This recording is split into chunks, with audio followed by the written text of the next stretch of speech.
हम राजनीति विज्ञान के दूसरा का अध्याय सत्ता में साझेदारी। तो ऐसे पहले वो सत्ता में साझेदारी पहला पढ़ चुके हैं, दूसरा का पढ़ेंगे हम लोग सत्ता में साझेदारी की कार्यप्रणाली। तो मैं आपको बता दूं कि जो आपका सत्ता है ना, सत्ता कुल मिला के दो प्रकार का होता है। एगो संघात्मक व्यवस्था और दूसरा एकात्मक व्यवस्था। संघात्मक व्यवस्था का वो अर्थ ही होता है वैसी व्यवस्था ना जिसमें सत्ता किसी एक व्यक्ति के हाथ में न हो। ध्यान दो, सत्ता किसी एक व्यक्ति के हाथ में न हो। सत्ता बटा हुआ होता है संघात्मक व्यवस्था में ना। जैसे मान के चलिए अभी अपने देश में क्या हुआ, प्रधानमंत्री ना, और फिर उसके नीचे क्या है, सभी राज्यों के मुख्यमंत्री ना। तो इस तरह जब सत्ता ना भिन्न भिन्न इकाइयों में बटी हुई हो ना, इसे हम लोग क्या कहते हैं, संघात्मक व्यवस्था या दोहरी सरकार। कोई दिक्कत? अब जैसे हम लोग चल जाएंगे ब्रिटेन ना, इंग्लैंड, या फिर वहां पर वो कैसी व्यवस्था है, एकात्मक व्यवस्था। या फिर बगल में चलो चाइना ना, चाइना में भी क्या है, एकात्मक व्यवस्था, कोई राज नहीं होता, सब क्या है किसी एक ही देश के अंदर क्या है आप जुड़े हुए हैं। तो याद रखेंगे एकात्मक व्यवस्था उस व्यवस्था को कहते हैं ना जहां सत्ता केंद्र सरकार में निहित शासन का एक ही स्तर होगा। मतलब जहां पर सत्ता क्या होगा, सिर्फ और सिर्फ एक ही लेवल का होगा। फॉर एग्जाम्पल प्रधानमंत्री है तो देश में सिर्फ और सिर्फ क्या है, प्रधानमंत्री का ही टोटल वर्क। अब बात करते हैं वो हम लोग कि संघात्मक व्यवस्था की विशेषताएं। संघात्मक जो व्यवस्था है, ध्यान देंगे इसकी कुल मिलाकर हम लोग तीन विशेषता का अध्ययन करेंगे। सबसे पहली विशेषता है दोहरी सरकार, दूसरी व्यवस्था शक्ति का बंटवारा, और तीसरी जो व्यवस्था है इसकी स्वतंत्र एवं निष्पक्ष न्यायपालिका। याद रखेंगे सत्ता को हम लोग तीन आधार पर बांट कर देखेंगे ना, कार्यपालिका, न्यायपालिका और विधायिका। फिर हम लोग आगे देखेंगे उसको, लेकिन अभी हम लोग ये समझते हैं कि संघात्मक सरकार की या संघात्मक व्यवस्था की क्या विशेषताएं हैं। जैसे सबसे पहले हम देखते हैं कि दोहरी सरकार व्यवस्था। जैसे केंद्र सरकार में, मतलब केंद्र में केंद्र सरकार होता है और राज्य में राज्य सरकार होता है। कोई दिक्कत? फिर जैसे हम बात करते हैं वो ध्यान दो कि शक्ति का बंटवारा, वो सभी जगह क्या होता है, शक्ति का बंटवारा होता है। जैसे मान लो कि किसी भी देश में सबसे जो महत्वपूर्ण काम होता है वो क्या होता है, कानून बनाना। ध्यान दो, आपके घर में आपके लिए कानून कौन बनाते हैं, जो आपके गार्जियंस हैं, जो आपके पेरेंट्स हैं, आपके बेहतर भविष्य के लिए, अच्छा होने के लिए। उसी तरह देश में भी ना क्या होते हैं, कानून बनाए जाते हैं, नियम बनाए जाते हैं। तो नियम बनाने का अधिकार किसको है? नियम बनाने के अधिकार के आधार पर हमारे देश में तीन सूची बनाया गया। कितना सूची बनाया गया? तीन सूची। सबसे पहला सूची है वो केंद्र सूची, दूसरा है राज्य सूची और तीसरा समवर्ती सूची। केंद्र सूची बोले तो 97 विषय पर कानून बनाने का अधिकार सिर्फ और सिर्फ केंद्र सरकार को है। किसको? केंद्र सरकार। राज्य सरकार को भी अधिकार है। राज्य सूची के अंतर्गत वो 66 विषय पर कानून बनाने का अधिकार किसको है? राज्य को। और समवर्ती सूची में 47 ऐसे विषय हैं जिसमें दोनों मिलकर कानून बनाते हैं। दोनों मिलकर क्या करते हैं, कानून बनाते हैं समवर्ती सूची में। कोई दिक्कत? चलिए फिर हम आगे बात करेंगे कि तीसरा जब हुआ स्वतंत्र एवं निष्पक्ष न्यायपालिका। जो संघात्मक सरकार की व्यवस्था होती है उसका न्यायपालिका काफी बेहतर होता है। जैसे अपने देश में ले लीजिए उच्चतम न्यायालय, जिसे सुप्रीम कोर्ट कहते हैं, दिल्ली में है। उच्च न्यायालय का है अपने, अगर हम लोग बिहार में है तो बिहार क्या है, पटना में। सभी स्टेट के राजधानी या फिर अन्य जगह भी हो सकते हैं। फिर क्या है, जिला में क्या होता है, सत्र न्यायालय। अनुमंडल में क्या होता है, न्यायालय ना। और हम लोग के ग्राम पंचायत स्तर पर ग्राम कचहरी ना, जिसके अध्यक्ष होते हैं सरपंच महोदय, वार्ड में पंच महोदय। मतलब बिल्कुल स्टेप बाय स्टेप हम लोग को न्याय की पूरी तरह क्या दी गई, व्यवस्था दी गई है। यह सिर्फ और सिर्फ अपने संघात्मक व्यवस्था में है। यही हमारी संघात्मक व्यवस्था की क्या है, संघात्मक व्यवस्था की यही विशेषताएं हैं। कोई दिक्कत? चलिए, तो संघात्मक व्यवस्था की तीन विशेषताएं हम लोग देखिए। सबसे पहली विशेषता था दोहरी सरकार, दूसरी क्या था, शक्ति का बंटवारा, और तीसरी क्या देखिए, स्वतंत्र एवं निष्पक्ष न्यायपालिका। अब हम लोग बात करते हैं कि जो पंचायती राज व्यवस्था होता है वो किस आधार पर किस तरह होता है। अब ध्यान दो, हम लोग इसको दो भागों में बांट कर देखेंगे। सबसे पहले तो नगर में और दूसरा ग्रामीण क्षेत्र में। तो जब नगर में है तो वहाँ नगर पंचायत, नगर परिषद और नगर निगम, इस तीन तरह की व्यवस्था है। अब ध्यान दो कि नगर पंचायत में जैसे अपने यहाँ हम लोग क्या होते हैं, ग्राम सभा, मुखिया, ग्राम कचहरी होता है ना, इस तरह नगर में होता है अध्यक्ष, उपाध्यक्ष और कौन, कार्यपालक पदाधिकारी ना। उसका नगर परिषद में वही होता है नगर पार्षद, उसके बाद इनकी विभिन्न समितियां जो होती है, अध्यक्ष, उपाध्यक्ष, फिर कार्यपालक पदाधिकारी ना। और तीसरा नगर निगम के अंग में कौन होते हैं, कौन सब, महापौर, नगर निगम, स्थानीय समिति, परामर्शदात्री। परामर्शदात्री का वो क्या काम होता है, कि परामर्श देते हैं, आपको ये करना है। परामर्श का मतलब समझते हैं, सजेशन ना। और क्या होता है, नगर आयुक्त। इन सब मिलकर ना पूरे नगर निगम के पूरी स्थिति परिस्थिति का क्या करते हैं, सबको मेंटेन करते हैं ना, उसको आगे बढ़ाते हैं। अब ग्राम में हम लोग देखते हैं, हम लोग ग्रामीण हैं तो गांव के हर एक बात को क्या करते हैं, आसानी समझते हैं। यहाँ देखो ग्राम पंचायत क्या होता है, देखो हमारे इधर जो है अभी इलेक्शन का टाइम है, तो इसमें हम लोग देखेंगे कि तीन तरह का चुनाव होता है। एगो मुखिया जी के लिए, किसके लिए, मुखिया जी के लिए, मतलब ग्राम पंचायत में जो होता है वो पंचायत लेवल का। दूसरा क्या होता है, पंचायत समिति का होता है, और तीसरा जिला परिषद का होता है। याद रखेंगे ग्राम पंचायत के कौन कौन अंग है। ग्राम पंचायत के वो अंग है, सबसे पहले ग्राम सभा। ग्राम सभा जिसमें वो मुखिया जी बैठेंगे। ग्राम कचहरी जिसमें कौन बैठेंगे, नहीं, सरपंच साहब। ग्राम कचहरी में कौन बैठेंगे, सरपंच साहब।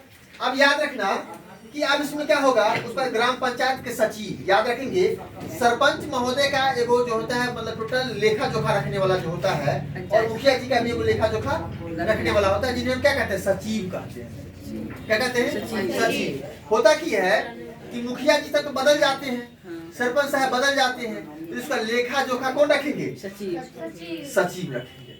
तो यही व्यवस्था है। रक्षा दल को आपको सुने होंगे, पंच और सरपंच ना, इन सभी का जो सम्मिलित रूप होता है इसे हम लोग क्या कहते हैं, रक्षा दल कहते हैं।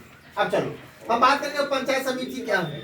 अपने यहाँ पंचायत समिति का चुनाव होगा ना। इस पंचायत समिति के चुनाव में जितने लोग क्या होंगे, जीत के जाएंगे, इन सब का फिर से एक इलेक्शन होगा। इन सब का फिर से एक इलेक्शन होगा, और उसमें जो जीतेगा वो कौन बनेंगे, प्रमुख बनेंगे। क्या बनेंगे, प्रमुख। उसके बाद जस्ट उससे नीचे वाला जो होगा, जो सभी लोग मिलकर बनाएंगे, तो कौन होगा, वो प्रमुख। उसके बाद फिर जो है से हम लोग जो अपने पंचायत स्तर पर भी जिताएंगे वो कौन होंगे, पंचायत समिति के सदस्य। और इस सब को मेंटेन कौन करेंगे, बीडीओ साहब। प्रखंड विकास पदाधिकारी, बीडीओ, ब्लॉक डेवलपमेंट ऑफिसर। कोई दिक्कत। चलिए आगे हम बात कर रहे थे कि स्थानीय स्वशासन क्या है। स्थानीय स्वशासन क्या है, ध्यान दो। तो किसी स्थानीय क्षेत्र का शासन ना उस क्षेत्र के लोगों अथवा प्रतिनिधियों के द्वारा चलाया जाना क्या कहलाता है, स्थानीय स्वशासन कहलाता है। फॉर एग्जाम्पल जैसे हम बात कर लेते हैं, ठीक है, कि देखो कि ग्राम, अभी मान के चलो जैसे हम लोग इधर मुखिया जी का चुनाव होगा, वार्ड मेंबर, पंच, सरपंच, पंचायत समिति क्या होगा, तो हम लोगों पर ध्यान दो कि शासन कौन करने वाला है, जिसे हम चुनते हैं, और वो सब क्या है, अस्थायी है। तो याद रखो कि स्थानीय लोगों द्वारा स्थानीय क्षेत्र में ना, स्थानीय लोगों द्वारा स्थानीय क्षेत्र में ना, चाहे वो समाज के रूप में हो या प्रतिनिधि के रूप में हो, जो शासन चलाया जाता है उसे हम लोग क्या कहते हैं, स्थानीय स्वशासन कहते हैं। क्या कहते हैं, चलिए इस बात से आप अभी परिचित होंगे कि ग्रामीण स्थान पर जो है, ध्यान दो, ग्राम में कौन होते हैं, ग्राम पंचायत। प्रखंड स्तर पर कौन होंगे, पंचायत समिति ना, जिनके अध्यक्ष होंगे कौन, प्रमुख ना। ग्राम पंचायत के अध्यक्ष कौन होंगे, मतलब मुखिया। और जिला स्तर पर जो चुन के जाएंगे कौन होंगे, कौन होंगे, जिला परिषद। और इसका भी जो है सो जो प्रमुख होगा, जो पूरे एक जिला में एक होगा, और जिला परिषद का अध्यक्ष होगा। कोई दिक्कत नहीं। चलिए हम बात करते हैं शहरी स्थानीय निकाय। कौन? शहरी स्थानीय निकाय। अब सबसे पहले हम लोग को ये समझना है कि शहरी स्थानीय निकाय में हुआ 2-3 भाग बांटा। जैसे हम लोग तो सिर्फ ग्राम को समझते हैं, गांव को, वहां हुआ हम लोग शहरी क्षेत्र को 3 भाग में बांटते हैं। सबसे पहला होता है कस्बा। क्या होता है वो देखो, जब जैसे हम लोग दरभंगा के जैसे में सैद नगर है। अब सैद नगर न तो गांव है और ना ही शहर है ना, तो हम उसके आबादी मतलब वहां जितनी जनसंख्या है उस आधार पर हम लोग शहरी क्षेत्र को 3 भागों में बांटते हैं। एक कस्बा, दूसरा छोटा शहर, और तीसरा बड़ा शहर। तो जैसे मान लो कि वैसा जगह जिसका जनसंख्या 12,000 से 40,000 तक हो, 12,000 से 40,000 तक हो, वो उसे हम लोग क्या कहेंगे? कस्बा कहेंगे। क्या कहेंगे? कस्बा। और ध्यान दो, जिसका जो है आबादी 40,000 से 2 लाख तक हो उसे क्या कहेंगे? छोटा शहर। और जिसकी आबादी 2 लाख से अधिक हो उसे हम क्या कहेंगे? बड़ा शहर। अब ध्यान देते हैं कि कस्बा में जैसे यहाँ पर क्या होता है, वहां भी नगर पंचायत होता है, नगर परिषद होता है और नगर निगम होता है। तो जो कस्बा में जो नगर पंचायत होते हैं, इनके प्रधान कौन होते हैं? नगर पंचायत अध्यक्ष, नगर परिषद के नगर परिषद अध्यक्ष, और नगर निगम के महापौर या मेयर। कोई दिक्कत नहीं। अब हम बात करेंगे कि स्थानीय निकाय के आय इनकम कहाँ से आता है और उनके कार्य क्या क्या है। अब वो ध्यान दो कि स्थानीय निकाय चाहे मुखिया जी के लिए हुआ ना, चाहे वो महापौर, नगर परिषद, जिसके लिए जो भी काम करेंगे तो काम किस आधार पे करते हैं, तो ध्यान देंगे केंद्र और राज्य दोनों सरकार मिलकर, केंद्र और राज्य दोनों सरकार मिलकर ना क्या करते हैं, गांव के लिए, नगर के लिए कुछ ना कुछ अंश दान करते हैं, मतलब कुछ पैसे का दान करते हैं। तो ध्यान दो, तो अगर सरकार, राज्य सरकार देती है केंद्र, तो कम भी देगा तो कम थोड़े होता है, करोड़ों का बजट होता है। और इस बजट के द्वारा क्या होता है कि इनको कुछ काम करने होते हैं ना, उस बजट से क्या करना होता है, काम करना होता है। काम के बारे में हम लोग बात करेंगे। आप देखो, इनको और टैक्स भी मिलता है शहर में, जैसे जल का मतलब वो शहर के घर घर में पानी पहुंचती है, उसका टैक्स जमा करना होता है। रोशनी कर ना, जो आप देखेंगे रोड पर जो नगर में क्या होती है, लाइट जलती है ना, घर घर लाइट पहुंचाया जाता है, उस सब पर टैक्स होता है ना। उस पर फिर क्या है, पथ का रोड टैक्स, मनोरंजन कर समझते हैं? नहीं समझते हैं। वो एक बात बताओ कि हम लोग इधर अभी डिश चलता है ना, डिश टीवी जिसे हम मैच देखते हैं। अब बताओ इस तरह के और भी या फिर बताओ शहरों में जो होता है इस तरह केबल लाइनें बिछी होती है, हम लोग को पर मंथ देना होता है। उतना नहीं, शहर में जो है सो बड़े बड़े जो मैदान होते हैं, मतलब खेलने के लिए ग्राउंड बनाए जाते हैं ना, तो उसमें भी समय समय से जब मैच का आयोजन होता है तो क्या होता है, उसमें जब लोग बैठते हैं तो उसका टिकट कटता है ना।